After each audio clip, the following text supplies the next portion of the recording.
tchau pro pessoal, seu Antônio. Tchau. Joga um Vai dar beijo pra certo. eles. Vá com Deus, viu? Aê. Tá muito comportado. Olha, né? Então agora o velho vai. O estado de saúde do meu pai continua grave, sem previsão de alta da UTI. Essas próximas 72 horas são muito importantes para saber se ele vai conseguir reagir. E é um momento muito difícil.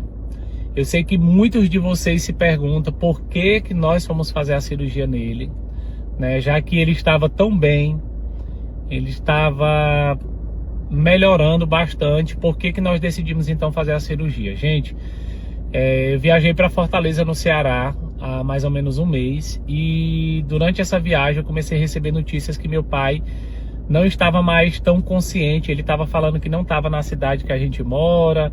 Depois ele falava que não reconhecia a casa que estava, não estava segurando a urina. Depois o meu pai começou a ficar deitado, sem conseguir levantar. E aí os médicos diagnosticaram meu pai lá na minha cidade com hidrocefalia. E aí, para quem não sabe, hidrocefalia é um acúmulo de líquido na cabeça que faz com que a pessoa perca os movimentos, não segure a urina e fique em um estado vegetativo, nos piores casos.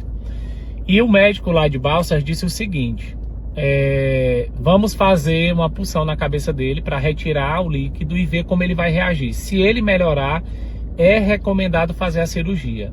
Assim foi feito. Retiraram o líquido da cabeça do meu pai e meu pai voltou a ficar em pé, voltou a saber onde estava, teve uma melhora significativa. Isso significava pra gente que ele precisaria fazer a cirurgia. Foi se perguntado para o médico de Balsas: o que o senhor acha? Ele disse: olha, é uma decisão da família.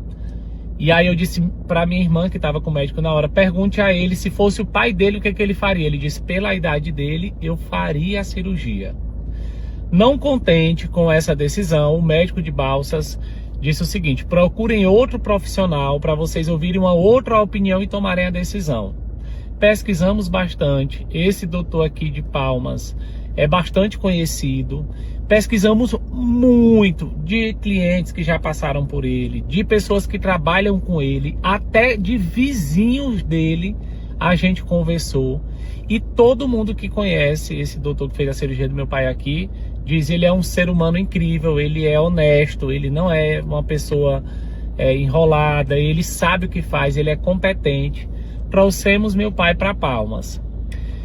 E isso, claro, eu sempre deixei muito claro, por nós, se não tivesse uma recomendação de profissionais, a gente não faria a cirurgia.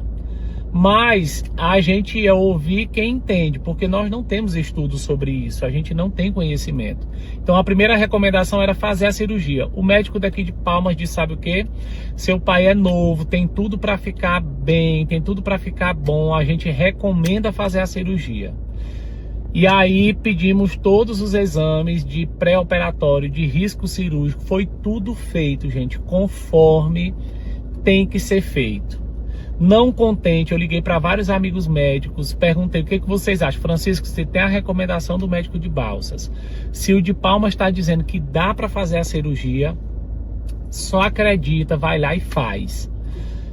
Ontem meu pai entrou para a sala de cirurgia e, segundo os médicos depois nos informaram, estava ocorrendo tudo bem.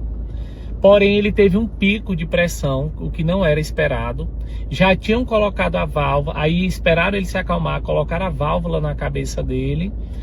E aí, gente, o que aconteceu? Ele não acordou da anestesia. Os médicos foram lá, pediram um exame e diagnosticaram que ele tinha dado um derrame, um sangramento no crânio. Levaram ele para o centro cirúrgico de novo. Teve que retirar a válvula que tinha colocado para a hidrocefalia. E aí meu pai não reagiu. Meu pai foi encaminhado para a UTI. E o que vai acontecer agora? A gente não sabe quais sequelas que esse sangramento causou nele. E a gente só sabe que, infelizmente, o quadro dele vai piorar bastante. Porque, assim, não resolveu o problema da hidrocefalia e ainda agravou com esse sangramento. Então nós estamos conscientes de que fizemos tudo o que a gente podia, de que ouvimos os profissionais, de que demos o melhor enquanto filho, enquanto família. Sabemos que jamais a gente iria trazer meu pai para colocar ele em risco se não fosse muito bem conversado, muito bem escutado.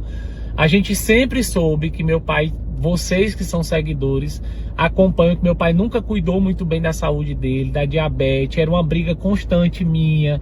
Eu me desgastava, eu tinha crise de ansiedade, eu comecei a tomar ansiolítico, eu comecei a tomar remédio para dormir, porque era uma preocupação minha diária. Mas desde que o mundo é mundo, ele é desse jeito e não tem o que ser feito. E assim, gente, eu dei o meu melhor.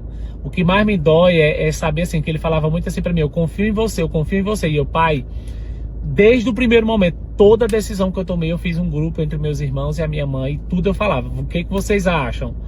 Então assim, se não fizesse a cirurgia, a gente ia ficar se cobrando. Ah, os médicos disseram que era para fazer, a gente não fez e ele piorou. E infelizmente aconteceu o pior, né, durante a cirurgia, que não resolveu o problema e ainda teve esse outro. Mas vamos orar e pedir a Deus que dê tudo certo. Eu só peço isso a vocês: continue orando. O quadro dele não é fácil, a gente tem essa consciência. A gente não sabe se ele vai ficar com sequela, se ele vai voltar a andar, se ele vai voltar a falar, o que esse sangramento ocasionou nele.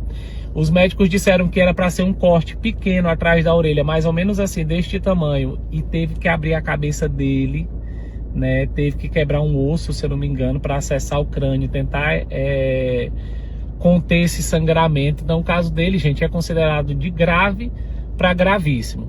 Nós só temos informações se ele respondeu, se ele está respondendo, como que ele está, uma vez por dia, porque quando o paciente está na UTI é assim, não pode ficar acompanhante lá dentro. E aí todos os dias, no prazo de 20 e 24 horas, eles vão dizendo se ele reagiu, como que ele está. Então eu só peço a vocês, continue orando, e muito obrigado por todo o carinho.